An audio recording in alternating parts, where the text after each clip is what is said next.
श्री गणेशाय नमः। श्री सीतारामाभ्यां नमः। श्री हनुमते नमः। श्री उमापते नमः। श्री गुरुवे नमः। सब संतन की जय जय। जय जय सीताराम।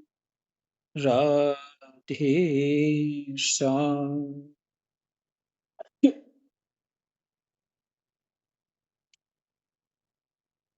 महात्म्य का तीसरा अध्याय और प्रसंग है श्रीमद् भागवत की परंपरा और उसका महात्म्य। भागवत श्रवण से श्रोताओं को भगवत धाम की प्राप्ति। हम्म, ये सब प्रसंग इसमें है और हम पहुंच चुके हैं 5वें श्लोक तक, जिसमें बाद में भी ये श्लोक मेरे चित्त में रहा। और कौन सा श्लोक? 5वां। श्री कृष्ण का मन रूपी चंद्रमा राधा के मुख की प्रभा रूप चांदनी से युक्त हो, उनकी लीला भूमि वृंदावन को अपनी किरणों से सुशोभित करता हुआ यहाँ सदा प्रकाशमान रहता।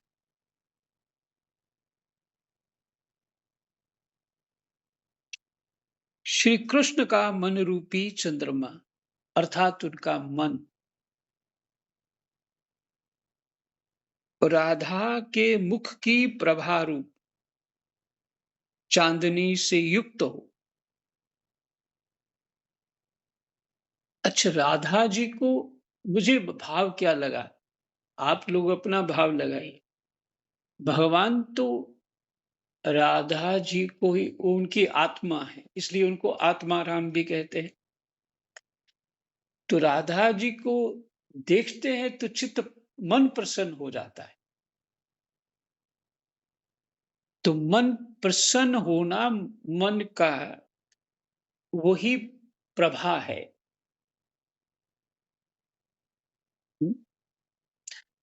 जैसे किसी से कोई बहुत स्नेह गहरा प्रेम करता हो, वो व्यक्ति पास में आ जाए तो उसकी प्रसन्नता, चेहरा खिल उठता है, प्रसन्नता बढ़ जाती है। हुँ? तो ऐसे प्रसन्न मन जो भगवान श्री कृष्ण हैं, वो इस लीला भूमि वृंदावन को अपनी किरणों से सुशोभित करता हुआ यहाँ सदा प्रकाशमान रहता है। उनकी लीला भूमि वृंदावन को अपनी किरणों से सुशोभित करता हुआ यहाँ सदा प्रकाशमान रहता है। मन रूपी चंद्रमा अर्थात यहाँ भगवान प्रसन्न है। यहाँ भगवान पूरी तरह आत्मा राम है, इसलिए वृंदावन को प्रेम भूमि कहा जाता है और अयोध्या जी को तपोभूमि कहा जाता है और बनारस तो कर्म कांड की भूमि है।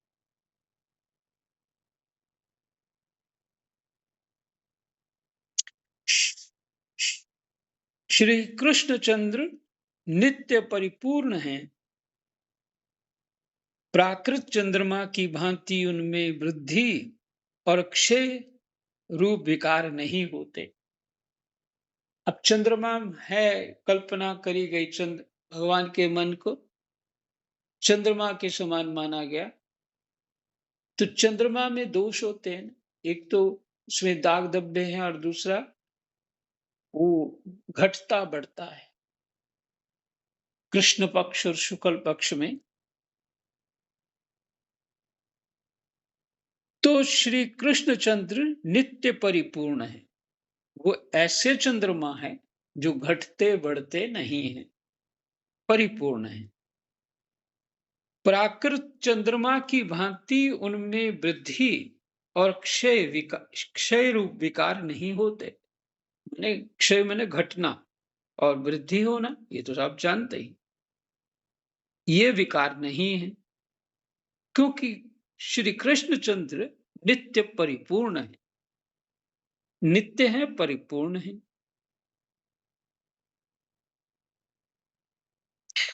उनकी जो 16 कलाएं हैं, उनसे सहस्त्रों चिन्मयी किरणें निकलती रहती।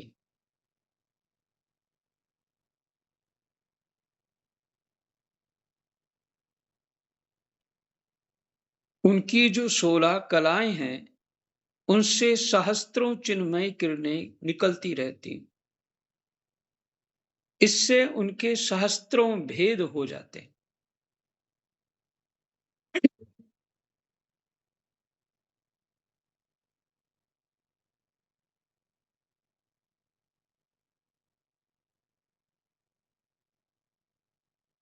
इन सभी कलाओं से युक्त नित्य परिपूर्ण श्री कृष्ण इस ब्रज भूमि में सदा ही विद्यमान रहते हैं।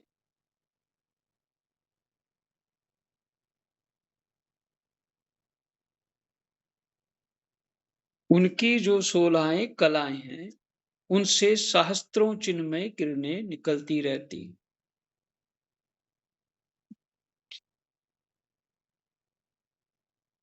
इससे उनके सहस्त्रों भेद हो जाते हैं।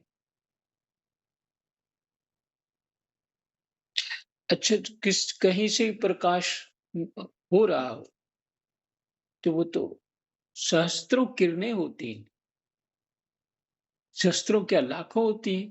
किस दिशा में बट रही हैं, उसको हम इस आंख से देख भी नहीं पाएंगे।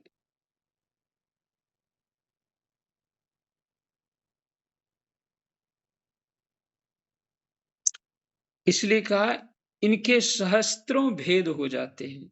इन सभी कलाओं से युक्त नित्य परिपूर्ण श्री कृष्ण इस ब्रज भूमि में सदा ही विद्यमान रहते हैं।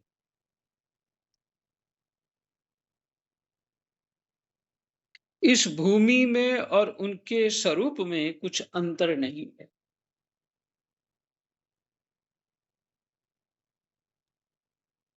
राजेंद्र परीक्षित, इस प्रकार विचार करने पर सभी ब्रजवासी भगवान के अंग में स्थित।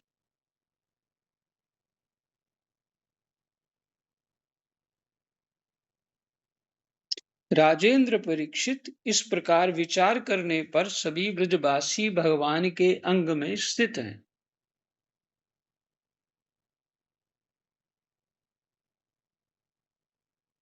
शरणागतों का, फिर से,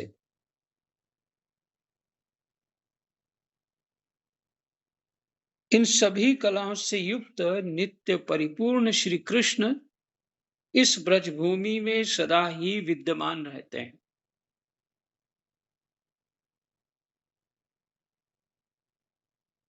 और हम जाते हैं तो मंदिर में दर्शन वर्शन करके आ गए, और वो अनुभूति कैसे होगी। हाँ,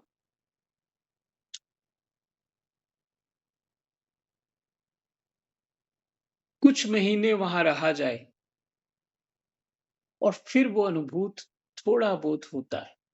अगर भावना से और सही ढंग से वहां कोई रुकता है, श्रद्धा पूर्वक, तो अनुभूत होता है कुछ। कैसे लगता है जब आप वापिस वहां से आते हो, तो कुछ अनुभूत जो हो रहा होता है, बाहर आकर के आपको अपने ही घर में आके वापस अच्छा नहीं लगता, और घर से फिर आप वहां जाएं तो हफ्ता 10 दिन अच्छा नहीं लगेगा।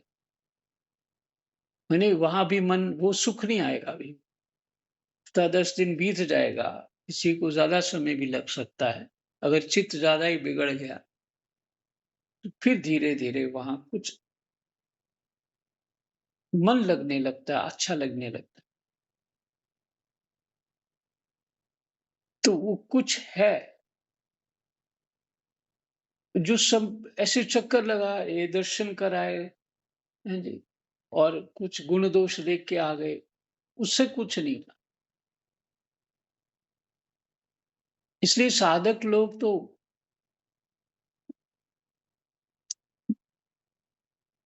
भगवत प्राप्ति के लिए स सब कुछ छोड़-छाड़ के अपना वहाँ पहुँच जाते हैं, जिनको उन चीज़ों की रुचि होती है। अपना कोई कमरा इत्यादि लेकर के वहाँ एक-दूसरे का वहाँ और भी साधक ऐसे होते हैं, सहयोग मिल जाता है और अपना वो जीवन यापन वहीं कर लेते हैं। और जब समझ में आता है तो फिर निकलते भी नहीं वहाँ से। यही विचार करते हैं ही प्राण छूट जाए। घर में मरेंगे तो दवाई खा के या सेवा करा के मरेंगे, तो उसका क्या फ़ायदा? बिना दवाई के, बिना सेवा के, यही तप है। शास्त्रों में कहा भी गया है ये बात।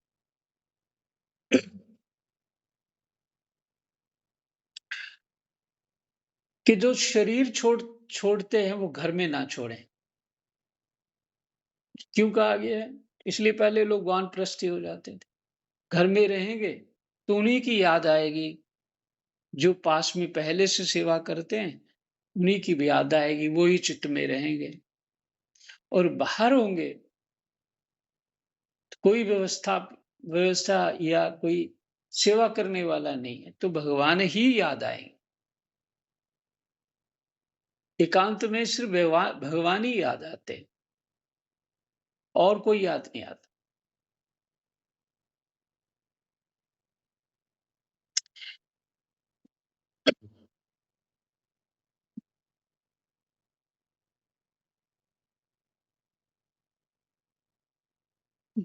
इधर जम्मू में यहाँ से कोई 32-35 किलोमीटर दूर है, जहाँ मैं अभी हूँ, वहाँ एक गुफ़ा है, वहाँ मैं रहता था। इससे मौज आ गई, वहाँ रहने लग गया। वो वो जगह थोड़ी डरावनी, रात को और भी ज़्यादा डरावनी हो जाती। दिन में भी कोई जाता नहीं वहाँ ज़्यादा।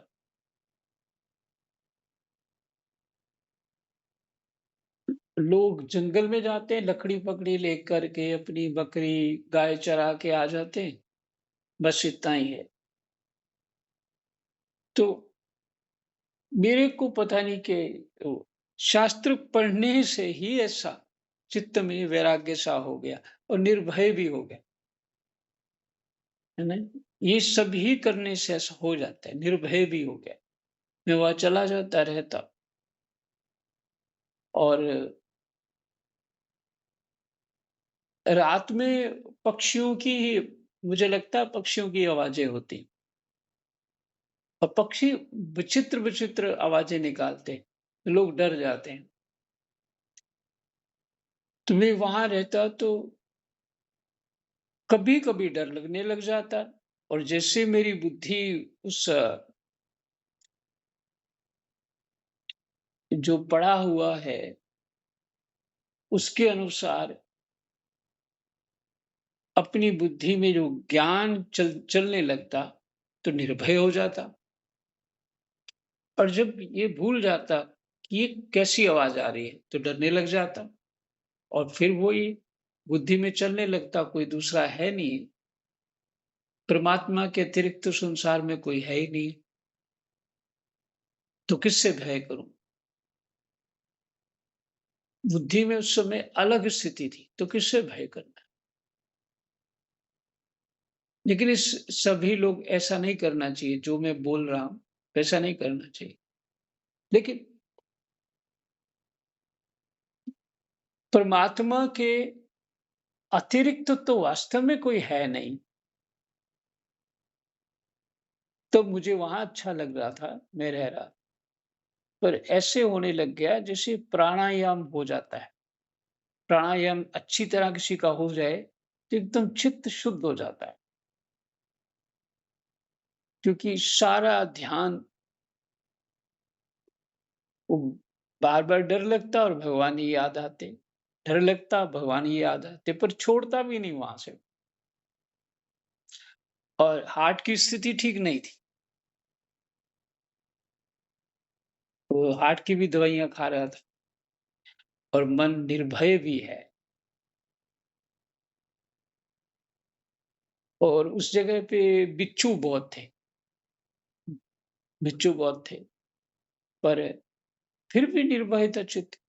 ना जाने क्या इच्छा थी परमात्मा की। अभी बहुत दिन हो गए मैं गया नहीं उधर। ये कोरोना आया, तब से मैं गया नहीं। मेरी कुटिया वहाँ पे खराब हो चुकी है वहाँ पे अभी। तो मैं आपको ये बात इसलिए सुना रहा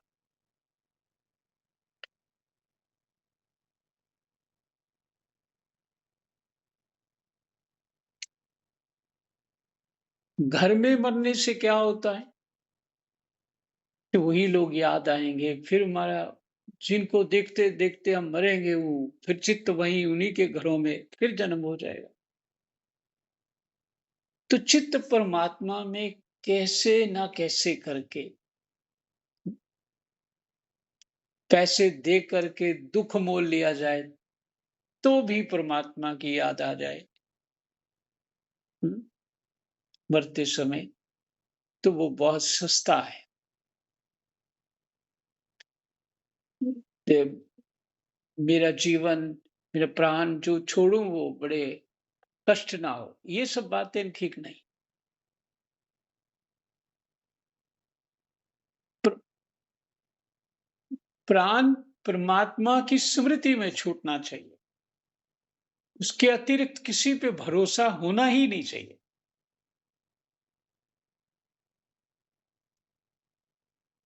हुँ, उस समय। तो समझ लीजिए हमने सब काम, पाठ भी सुन लिया, सब कुछ जप-तप, धर्म, व्रत, कर्म सब हो गया। अगर अंतिम स्थिति ऐसी हो गई तो।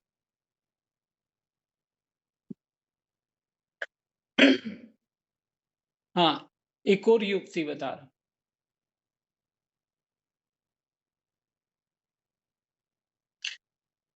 वो महात्मा हैं, सुनीता जी सुनने जाते थे। उनके भैया जी करके कोई थे, उनके माता जी जो थी उस भवन में, उनका वो घर था, उनमें एक भैया जी कोई महात्मा जी रहते थे, उनको भैया जी बोलते थे। उनके माताजी के पति भी उनको भैया जी बोलते हैं और बच्चे भी सब भैया जी बोलते हैं, क्योंकि माता उनकी भैया बोलती हैं, इसलिए सब बोलते हैं भैया। तो बच्चे वो सुनाते हैं कि जब भी उन भैया जी के पास वो कहीं दूध लेके जाते बच्चे या कुछ कोर्स, कुछ माने कुछ प्रसाद पालें लेके जाते, हाँ, उनके घर में ही रहते थे वो। तो भैया जी अपने वो भजन साधन में लगे रहते, कोई लेके जाता तो उनके मुख से निकलता, सक सब सुख दाता राम है दूसर नाही। तो अगर ऐसी स्थिति बन गई कि मुझे ये सब सेवा करने वाले भगवान रूप दिखने लग जाएँ, तो फिर तो कहीं भी रहो, ऐसी मति गति हो जाए। हाँ, तो वो इतने बड़े महापुरुष जो है वो ऐसी स्थिति में पहुँचे तभी तो वो बोलते थे ऐसा।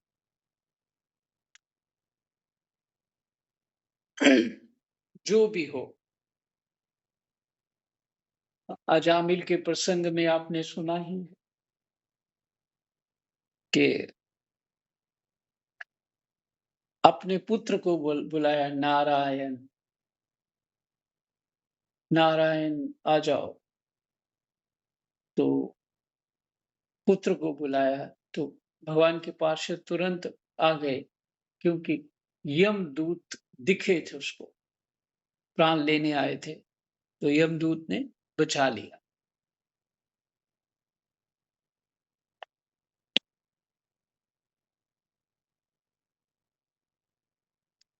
ऐसा समय बहुत हो गया, 10:30 हो गए।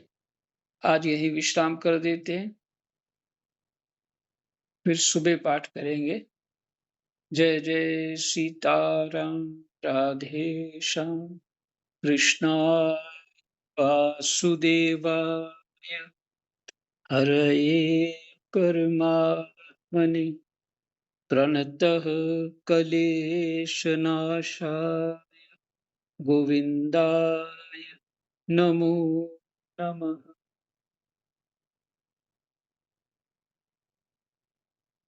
Yeah.